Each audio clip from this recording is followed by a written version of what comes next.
एक समय की बात है। एक गांव में मीना नाम की एक लड़की रहती थी। उसके पापा लालचंद गांव के बड़े सेठ थे। उनके पास बहुत से बगीचे और ज़मीन थी। वह अपनी बेटी से बहुत प्यार करते थे। वह उसकी हर ज़रूरत को पूरा करते थे, जिसके कारण वह बहुत बिगड़ गई थी और घमंडी भी हो गई थी।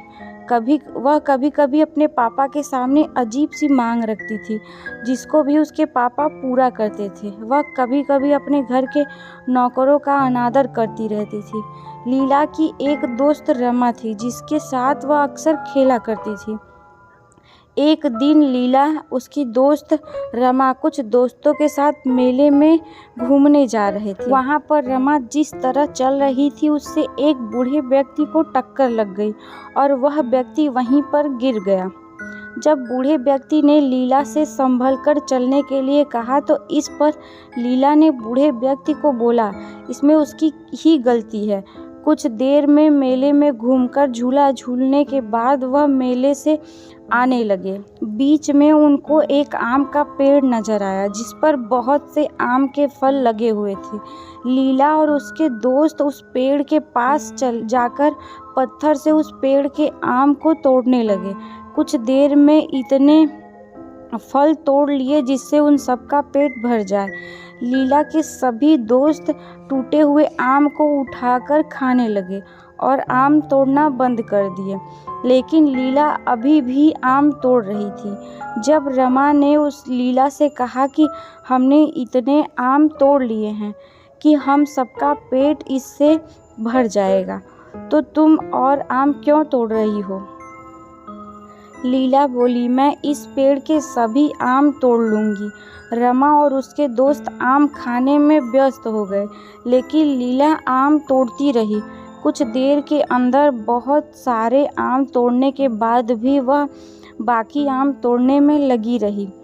तभी वह आम का पेड़ बोल उठा, लीला, तुम इतने फल क्यों तोड़ रही हो? जितने आम तुमने तोड़े हैं वह तुम्हारे लिए पर्याप्त है, अब मत तोड़ो। पेड़ को बोलता देखकर लीला के दोस्त डर गए, लेकिन लीला बोली, मैं तो आज तुम्हारे सारे आम तोड़ूंगी।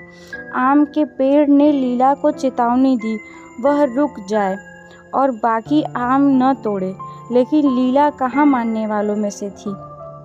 उसने आम तोड़ना जारी रखा और बोला, तुम मेरा क्या बिगाड़ोगे? आम के पेड़ ने बोला, लीला, तुम बहुत घमंडी किस्म की लड़की हो, तुमको सबक सिखाना ही पड़ेगा। पेड़ ने ऐसा बोला। इसके बाद आम के पेड़ ने लीला पर जादू किया, जिससे उसकी मूंछें निकल आई। उसे देखकर उसके सभी साथी हंसने लगे। लीला आम के पेड़ से विनती करने लगी, वह आम ऐसा नहीं करेगा, वह उसकी मूंछों को हटा दे। लेकिन आम का पेड़ बोला, पहले तुम जाकर अपने पिता को लेकर आओ। अगर वह मुझसे इसके लिए बोलेगा तभी मैं तुम्हारी मूंछों को हटाऊंगा। लीला के पिता।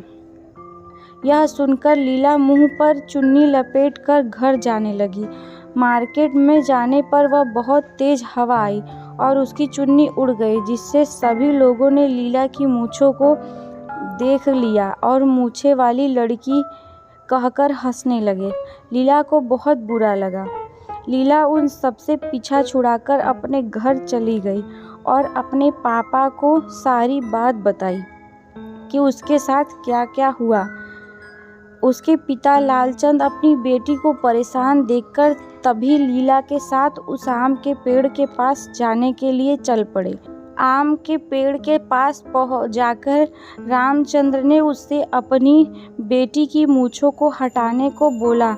आम का पेड़ बोला, तुम अपनी बेटी की हर ज़रूरत को पूरा करते हो, जिससे वह बहुत घमंडी हो गई है और किसी की कोई बात नहीं मानती है।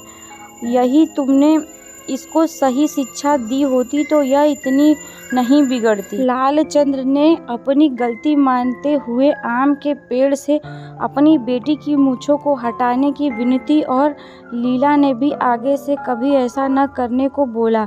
लालचंद्र ने विनती करने पर आम के पेड़ ने लीला की मूंछों को हटा दिया।